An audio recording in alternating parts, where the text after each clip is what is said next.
Welcome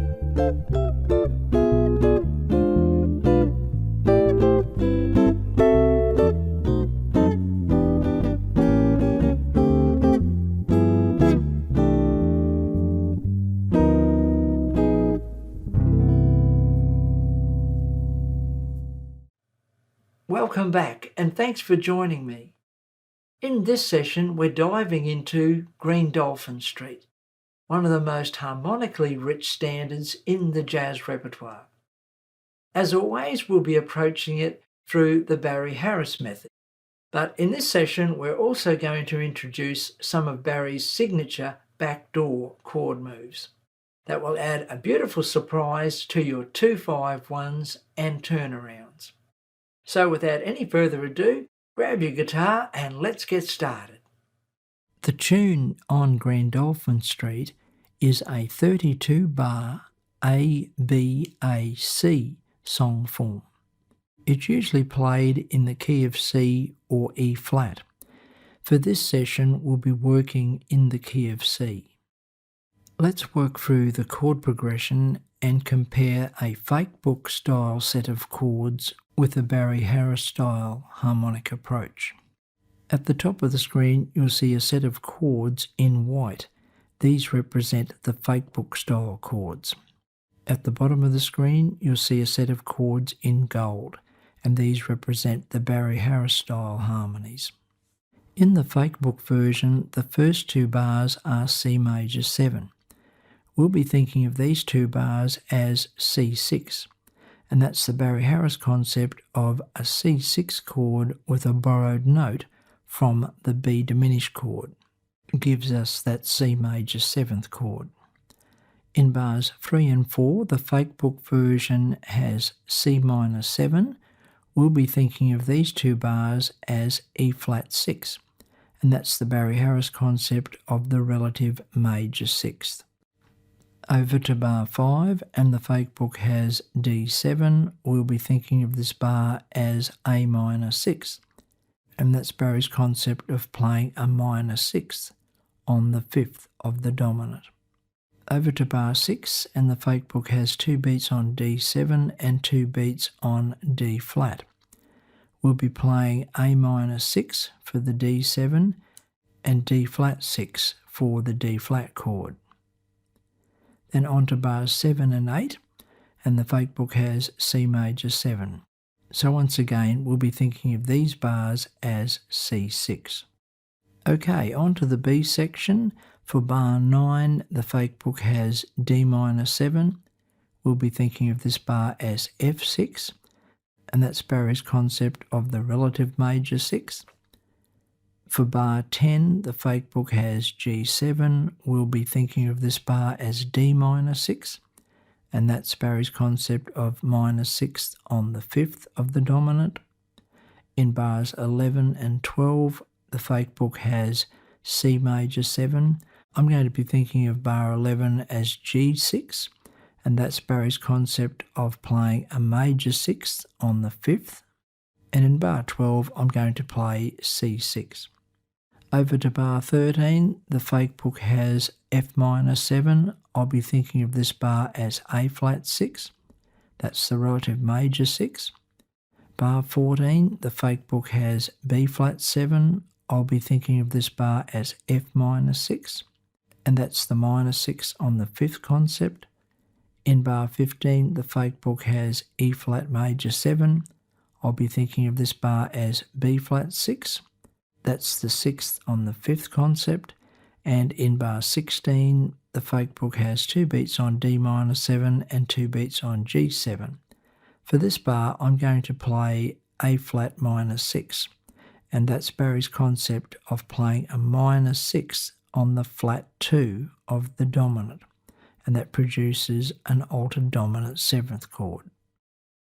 The next section from bar 17 through to 24 is the A2 section, which has the same set of chords as A1. So we'll move on to the C section at bar 25. At bar 25, the fake book has D minor 7. We'll be thinking of this bar as a bar of F6. That's the relative major 6.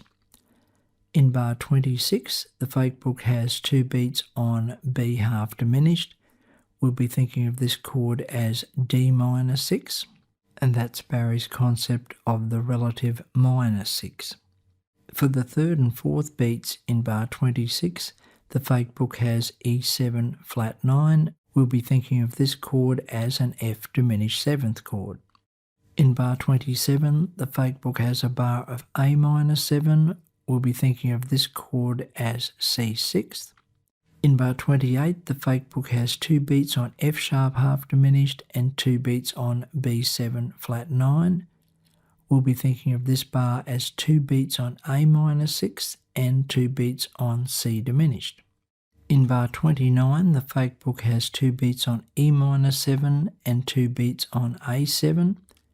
We'll be thinking of this bar as 2 beats on G6 and 2 beats on E minor 6.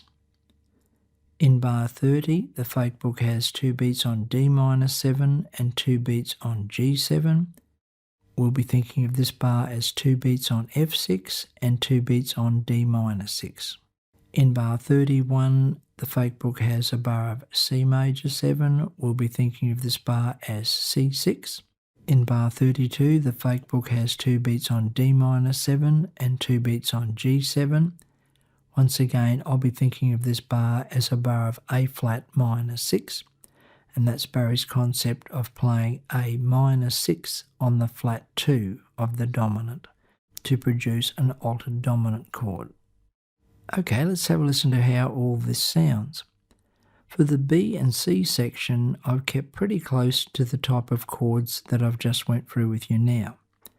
However, for the A sections, I've really focused on borrowing notes to produce different types of chords.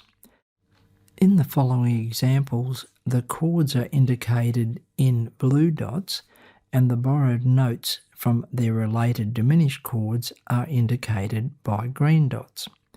For example, with this first chord, I wanted to create a variation on a C6 chord. So here's the C6 chord with blue dots, and here's the related diminished chord that I'm borrowing the note from, and it's indicated by green dots. Now the thing to keep in mind is that once you've got your basic set of Barry Harris style chords, all you have to do to find its related diminished chord is that the diminished chord is a semitone lower. For example, with this first chord, it's a C6 chord. We're looking for a diminished chord that's a semitone lower, which would be a B diminished. So for my first chord, I've kept some of the notes from the C chord, and I've added in one of the notes from the B diminished, and that's the note D. The concept that I had in mind for this arrangement was that in the A sections that I'd begin and finish on a fairly wispy sort of sounding chord, a very open sounding chord. So what I've done here is include an open E with both of these C chords in bars 1 and 2 and in bars 7 and 8. And then I wanted all the other chords in this A section to have a fairly modern angular type sound. Anyway, let's have a listen to the arrangement and hopefully you'll get an idea of how I've achieved some of these different chord sounds.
Now, something that you'll hear quite often in Barry's playing is very clever use of the backdoor dominant.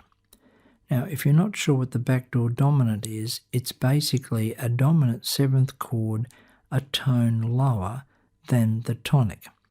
I'm going to use the B section of Dolphin Street to demonstrate what I mean by a backdoor dominant and the type of ways that you hear Barry Harris use the backdoor dominant. At the top of the screen, you'll see a revised version of the B section of Dolphin Street, and you'll notice that in bar 2 we now have a B flat 7 chord. Our target chord is the C major 7 in bar 3, so our backdoor dominant is a tone lower than our target chord.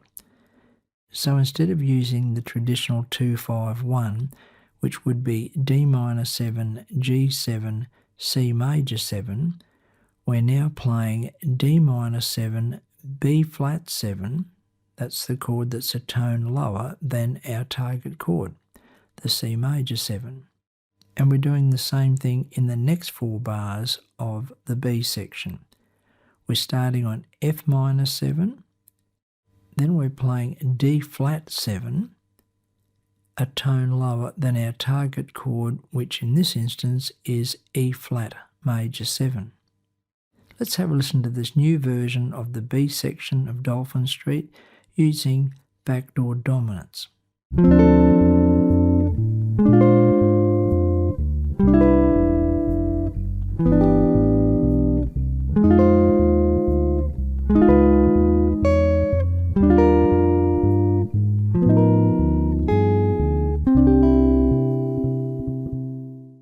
And here's another way that you'll hear Barry Harris play these backdoor dominants. He'll play a 2 chord in front of the backdoor dominant.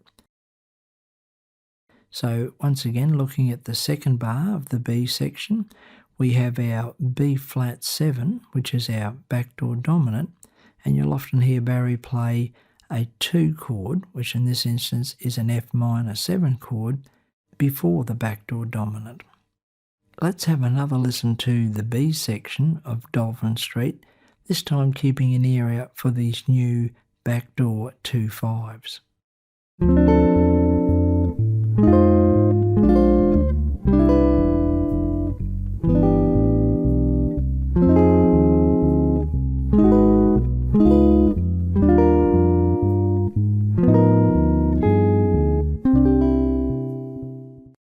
If you enjoyed this lesson, stay tuned. Next week we'll be applying these backdoor harmonies directly into your 2-5-1 practice routine. We'll be showing you some powerful Barry Harris chord movements that you can drop into your daily workouts right away. So don't miss it. I'll see you then.